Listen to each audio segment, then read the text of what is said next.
ඒ කොමත් එක කැලෑවක හිටපු නරියෙක් දවසක් උදේ සතුටින් නටමින් සෙල්ලම් කරමින් කැලෑව ඇතුලේ හිටියා. එහෙම නට ඉන්න අතරේ එයා දන්නේම නැතුව කැලෑවේ තිබ්බ ළිඳකට වැටුණා.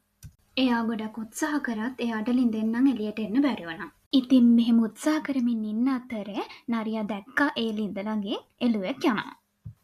ඉතින් මේ කපටි නරියා එළුවට කතා කරලා කිව්වා යාළුවේ මේ ළිඳේ වතුර හරිම රහයි ඔයත් ඇවිල්ලා බීලා බලන්න කියලා. අනේ ඉතින් කපටි නරියගේ මේ වචන වලට රැවටුණ එළුවා කිසිම දෙයක් හිතන්නේ නැතුව ළිඳට පැන්නා. ළිඳට පැන්නට පස්සේ තමයි එළුවට හිතුනේ දැන් කොහොමද මේකෙන් එළියට යන්නේ කියලා. ඉතින් යා නරියාගෙන් ඇහුවා දැන් අපි කොහොමද මේකෙන් එළියට යන්නේ කියලා. ඉතින් මේ කපටි නරියා කිව්වා මුලින්ම එහෙනම් මං වාගේ පිටේ නැගලා ළිඳෙන් එළියට ගිහිල්ලා ඔයාව බේරගන්නම් කියලා. ඉතින් නරියාගේ වචන විශ්වාස කරපු මේ එළුවා අන්තිමට එයාගේ පිටේ තියලා නරියව ළිඳෙන් ඉවඩ කරා. එළියට ආව කපටි නරියා අනේ උඹ වගේ මෝඩ එළුවෙක් කියලා එළුවට hina වෙවි එළුවව දාලා යන්න ගියා. ඉතින් මේ කතාවෙන් අපිට ගන්න තියෙන ආදර්ශය තමයි අපි ජීවිතේ තීරණ ගන්නකොට හොඳින් හිතලා ගන්න ඕනේ කියන එක.